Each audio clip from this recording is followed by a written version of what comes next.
Bonjour tout le monde, j'espère que vous allez tous bien aujourd'hui. Alors aujourd'hui, on continue nos leçons sur les homophones grammaticaux. Et on parlera des homophones EET et EEST. Alors suivez avec moi et soyez attentifs. Je commence. Prenez alors votre manuel sur la page 190. Nous allons découvrir ensemble notre leçon d'aujourd'hui. Écoutez bien, je vais lire le texte. Madame Dutour sort la tarte du four. Elle est cuite.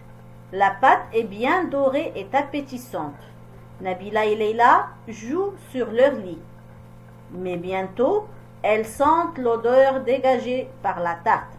Alors, elles se lèvent et accourent dans la cuisine. Très bien. Si vous remarquez avec moi, nous avons des mots en gras. Nous avons EET et EEST. Donc, pour ne pas confondre EET et EEST, il faut se demander si nous avons affaire au verbe être conjugué à la troisième personne du singulier, au présent, ou bien à la conjonction de coordination EET. Commençons par EET. C'est un mot invariable, c'est-à-dire qu'il s'écrira toujours comme ça. Il sert à unir de noms, de verbes, de adjectifs, etc. On dit que c'est un mot de liaison. On peut le remplacer par et puis. Voyons cet exemple pour mieux comprendre. Je mange une pomme et une banane. Donc, et le mot de liaison. Comme nous avons déjà dit, on peut le remplacer par et puis. Et la phrase devient je mange une pomme et puis une banane. Donc, et est le mot de liaison de cette phrase. Il relie deux noms de fruits, une pomme et une banane.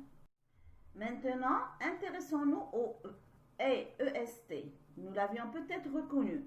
C'est le verbe être au présent de l'indicatif à la troisième personne du singulier. Je vais vous donner une astuce pour le reconnaître. Donc, puisque EEST est le verbe être, donc on peut le remplacer par été. C'est le même verbe, mais à l'imparfait. Regardons un exemple. Jade est un footballeur. Et EST, le verbe être au présent de l'indicatif. On peut le remplacer par était. Donc, Jade était un footballeur. Était, le verbe être à l'imparfait, à la troisième personne du singulier. Résumons ce qu'on doit impérativement retenir. Donc, on peut remplacer et par et puis et EEST par été. Passons à la carte mentale.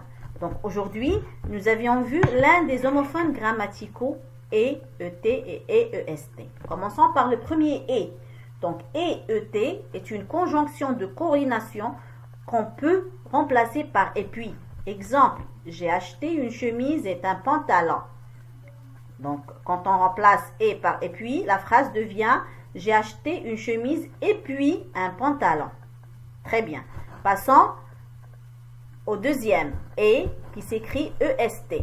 Donc celui-ci, c'est un verbe être au présent à la troisième personne du singulier qu'on peut remplacer par était. Exemple, elle est contente. Elle était contente. Maintenant, si vous aviez compris notre leçon d'aujourd'hui, essayez de compléter ces phrases par EET ou bien EEST. Je lis les phrases. J'ai pris ma règle et mon stylo. Ma sœur est triste. Cet été, j'irai à Paris et au Brésil. Mon frère est arrivé du voyage. Je fabrique et je vends des pots en porcelaine. Mon ami est invité à l'anniversaire de Sophie. J'aime le football et la natation. À très bientôt.